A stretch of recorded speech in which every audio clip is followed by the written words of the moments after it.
Hi, I'm Kat L. Amsel. Welcome to my art studio. Today I was going to give you a little bit of a behind the scenes look at how I've been doing all the artwork for the Wisdom of Pooh Tarot deck. I want to go over all the material I've been using for this project. So for paper, I always like to use arches.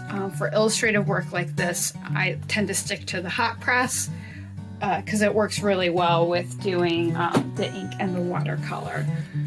For my brushes, I've been sticking to Trical, their Onyx series. I'm a huge fan of, and have noticed big difference once I started using actual professional watercolor brushes versus the, old hand-me-down brushes I had before.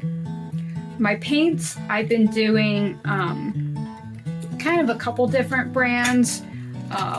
They're all spread about through various travel tins because I like to do a lot of plein air painting, so I kind of have lots of little different collections of tins for going out in the field. So I generally stick to Daniel Smith or Winsor Newton.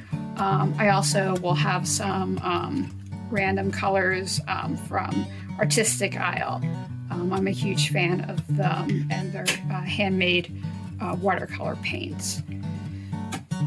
So those are the main materials I've been using in all of these illustrations.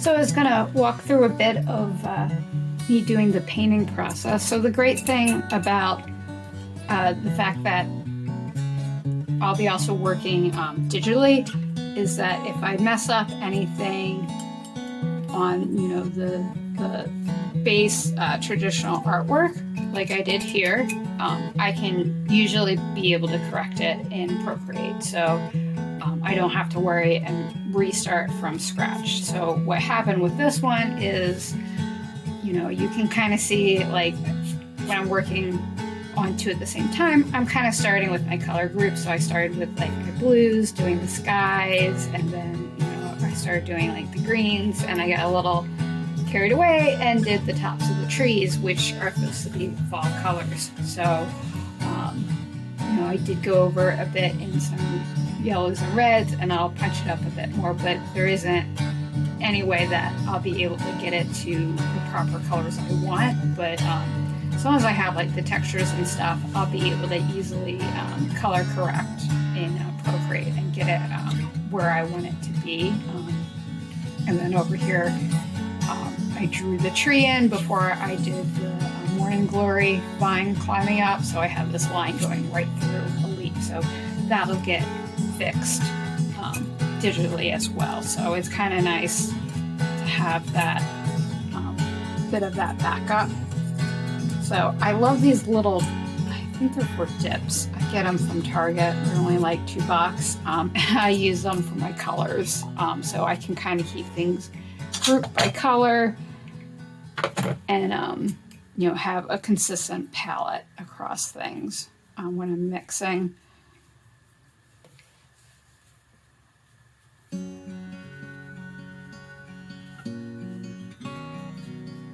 So yeah, I with watercolors, I like to just kind of build up my layers.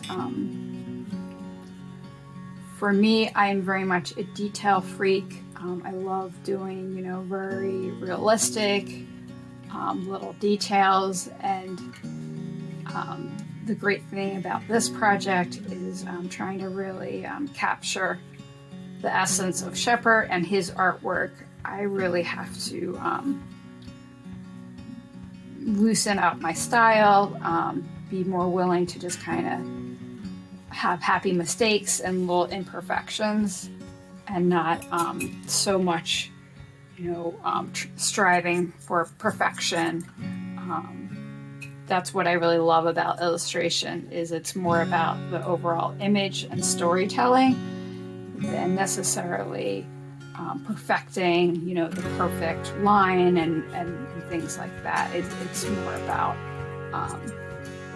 what you're communicating, what you're making the person feel with the artwork is more important than necessarily like the perfect technical application of paint and style. So that's been a fun challenge for me with this, is learning to loosen up and really focus on the storytelling aspect of the artwork and not trying to make this fine art perfect picture.